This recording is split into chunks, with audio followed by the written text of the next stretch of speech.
Manicotti, made with Crespelle. These are the ingredients for a Crespelle. Rather simple. Let's put some salt in the eggs, just like that. Let's whisk the eggs. And then this is where maybe between the sweet and the savory differ. This is sugar. Let's put just a little bit for the savory. I like them just a little, but if you want to make dessert sweet, then you add all of that sugar and maybe some lemon rind. So there's little differences, but this is the basic crepe. Olive oil, some olive oil. You could put melted butter in here if you'd like, if you make them for dessert, but you know, I'm Mediterranean, so it's all about the oil. Okay. Let's put some water here and get this mixed well, and then we'll add the flour. And you want a smooth batter, so add it kind of slowly, mix it in. Okay.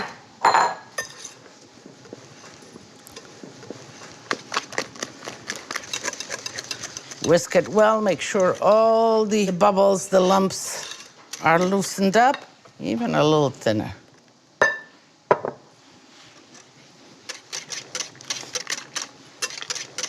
So here we are all set. It's important that you let the batter rest 10, 15 minutes, even half hour, so that it kind of comes together. So the size of the crepe, this is a 10-inch pan. You can make it smaller, 8, you can make it 12, larger, but 10 is ideal. Non-stick pan is great, and have some melted butter on the side. And you just brush lightly the bottom with the butter. Let's get the pan hot, nice and hot. Get yourself all organized. You have a plate here. I have a nice spatula to flip it over, because this will be continuous until you finish doing all of them, and you just stack them on top. And get yourself a ladle, and what's important, you get nice and hot. You start from one side, and you kind of swirl it all around just like that.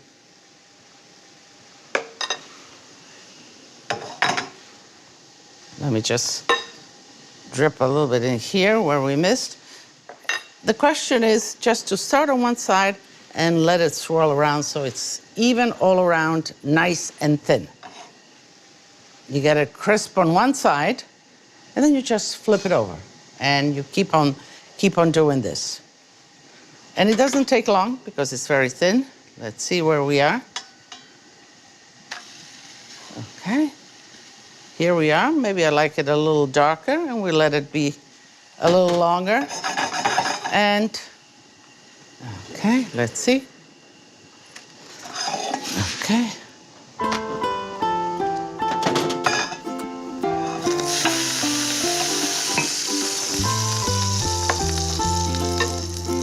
So, one side, just like that. You let it swirl all around. All the way you come all around, and here we go. So, you know, I love it when you come to my social media and you ask Lidia questions. Kathleen Hunt from Charleston, Virginia, wants to know, can the crespelle be frozen once you make them? Virginia, of course they can. To save it so they stay nice and moist, you just wrap it tight with plastic wrap, and you can put it in the refrigerator and then pull it out and let it at room temperature. Eat it at room temperature. Do not eat it from the refrigerator. Okay, I'm going to lower just a little bit. Here we are.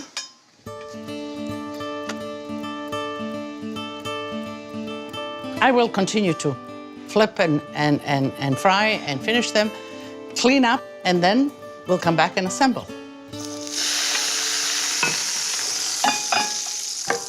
The kitchen should be approached with an easiness.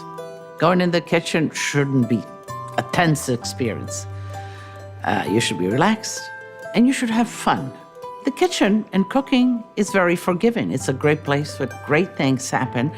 And sometimes we don't really give ourselves enough credit for our sense of common sense, for understanding, for knowing. So if you release yourself, feel good about yourself, and get in the kitchen, and when in doubt, whatever your inner sense tells you, their sensibility, it's right, because it's right for you. So let's make the stuffing for manicotti, and I have the crêpes ready, and we'll roll them and put them in the oven. Begin with some eggs, just to bind. A little bit of salt in the eggs, okay. Let's whisk them.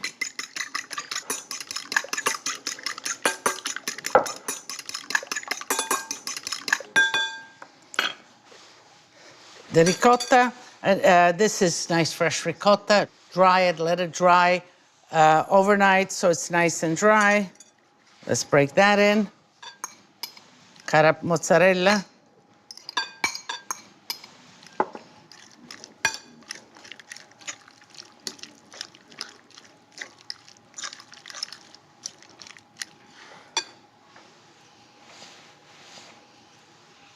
Chop parsley,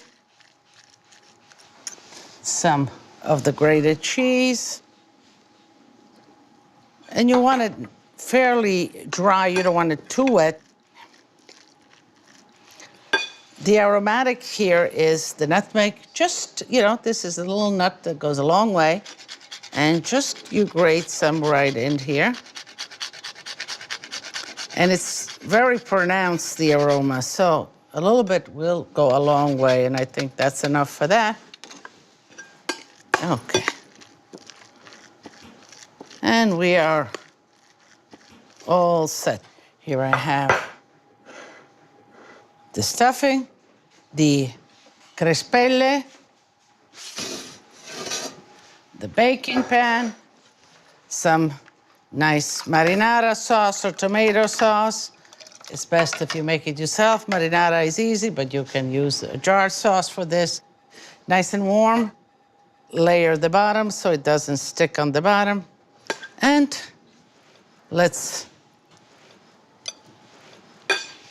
Okay, so here it is.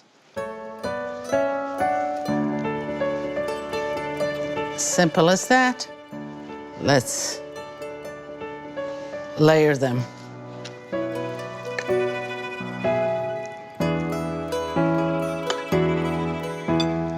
Try to get even filling in each one of them.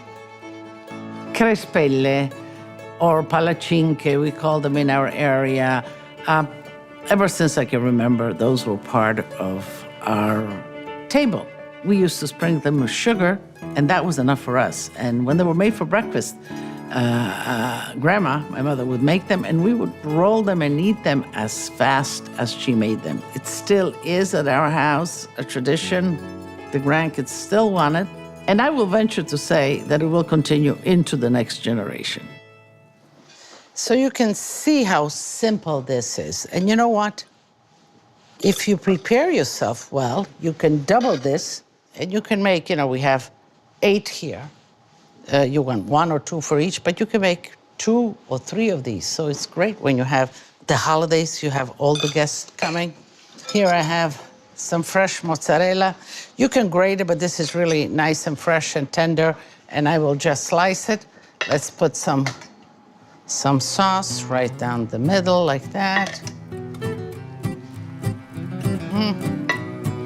Okay, a little bit on the side.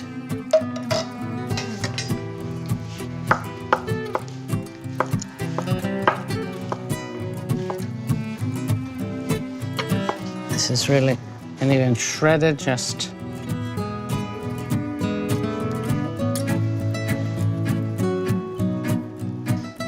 Okay. Now let's put just a little bit more of grated cheese on top. That will give it a crisp topping. Just a little bit of dab for color, so when it comes out, it looks nice and colorful.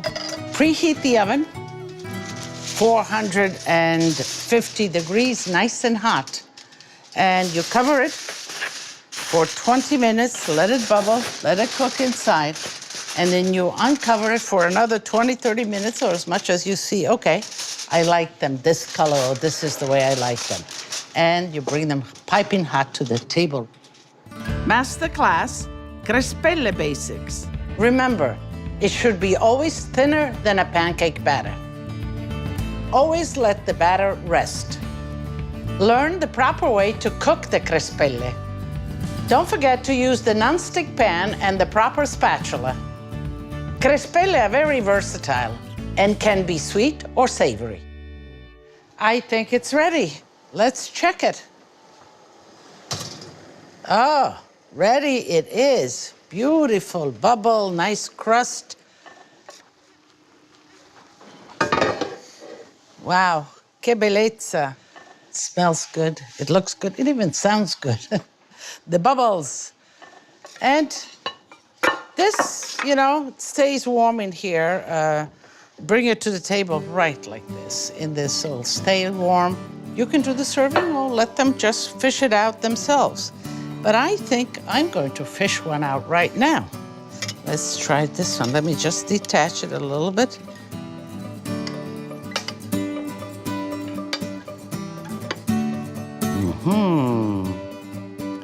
Oh la la.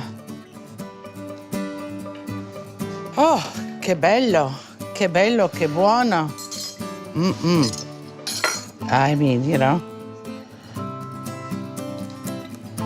I want to always make it prettier and better and tastier, but this doesn't need a single thing. So let me just see what's inside here. The ricotta, the cheese has melted.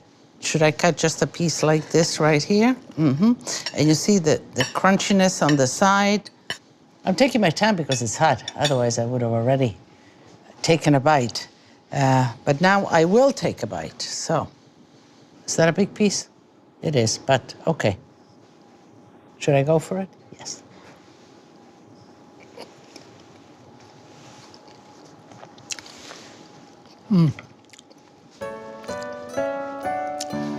It really is delicious. So light. The ricotta, the mozzarella, it's simple, you know, milkiness, a little tomato. Delicious, delicious.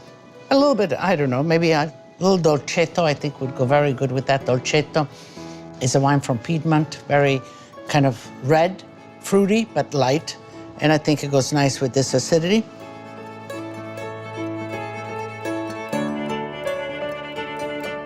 Buono, buono, buono. But while it's still bubbling, let me bring it to the table and serve everybody.